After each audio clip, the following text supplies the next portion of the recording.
बुजुर्ग महिला की मृत्यु हो गई। यमराज उसे लेने आए। महिला ने यमराज से पूछा, आप मुझे स्वर्ग ले जाएंगे या नरक? यमराज बोले, दोनों में से कहीं नहीं। तुमने इस जन्म में बहुत ही अच्छे कर्म किए हैं, इसलिए मैं तुम्हें सीधे प्रभु के धाम ले जा रहा हूं। बुजुर्ग महिला खुश हो गई और बोली, धन्यवाद, पर मेरी आपसे एक विनती है। मैंने यहां धरती पर सबसे स्वर्ग नरक के बारे में बहुत सुना है। मैं एक बार इन दोनों जगहों को देखना चाहती हूँ।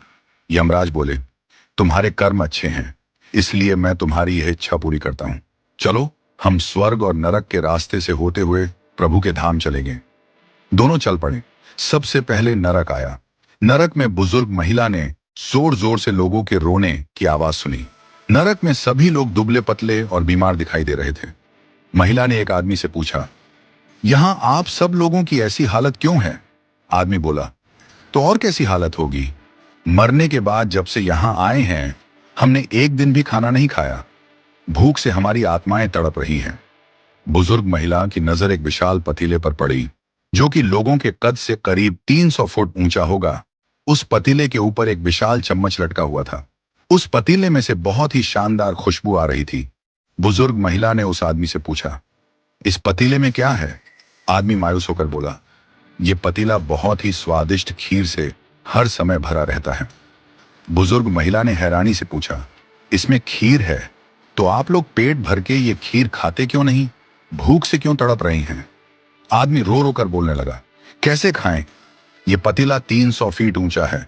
हम में से कोई भी उस पतीले तक नहीं पहुंच पाता। बुजुर्ग महिला को उन पर तरस आ गया और सोचने लगी, बेचारे खीर का पतीला होते हुए भी भूख से बेहाल हैं। शायद ईश्वर ने इन्हें यही दंड दिया होगा। यमराज बुजुर्ग महिला से बोले, चलो, हमें देर हो रही है। दोनों चल पड़े। कुछ दूर चलने पर स्वर्ग आया। वहां पर बुजुर्ग महिला को सबकी हंसने खिलखिलाने की आवाज सुनाई दी। सब लोग बहुत खुश दिखाई दे रहे थे। उनको खुश देखकर बुजुर्ग महिला भी बहुत खुश हो गई।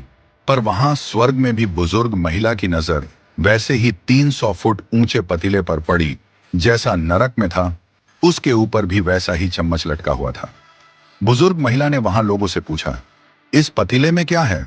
स्वर्ग के लोग बोले, इसमें बहुत स्वादिष्ट खीर है। बुजुर्ग महिला हैरान हो गई। उनसे बोली, पर यह पतीला तो 300 फीट ऊंचा है। आप लोग तो इस तक पहुंच ही नहीं पाते होंगे। उस हिसाब से तो आप लोगों को खाना मिलता ही नहीं होगा। आप लोग भूख से बेहाल होंगे।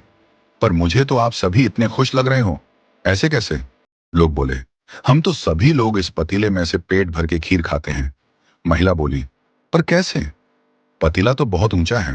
लोग बोले, तो क्या हो गया, पतीला ऊंचा है तो? यहाँ पर कितने सारे पेड़ हैं। ईश्वर ने ये पेड़ पौधे, नदी, झरने हम मनुष्यों के उपयोग के लिए तो बनाए हैं।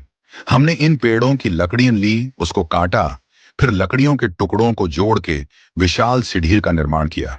उस लकड़ी की सीढ़ी के सहारे हम पतीले तक पहुंचते हैं और सब मिलकर खीर का आनंद लेते हैं। बुजुर्ग महिला यमराज की तरफ देखने लगी। यमराज मुस्कुराए और बोले, ईश्वर ने स्वर्ग और नरक मनुष्यों के हाथों में ही सौंप रखा है। चाहे तो अपने लिए नरक बना लें, चाहे तो अपने लिए स्वर्ग। ईश्वर ने सबको एक समान हालातों में डाला है। उसके लिए उसके सभी बच्चे एक समान हैं। वो किसी से भेदभाव नहीं करते। वहां नरक में भी पेड़ पौधे सब थे, पर वो लोग खुद ही आलसी हैं। उन्हें खीर हाथ में चाहिए। वो कोई कर्म नहीं करना चाहते, कोई मेहनत नहीं करना चाहता, इसलिए सब भूख से बेहाल हैं। यही तो ईश्वर की बनाई इस दुनिया का नियम है। जो कर्म करेगा, मेहनत करेगा, उसी को मीठा फल खाने को मिलेगा। अर्थात स्वर्ग एवं नरक आपके हाथ में ही है। मेहनत करें, अच्छे कर्म करें और अपने जीवन को स्वर्ग बनाएं।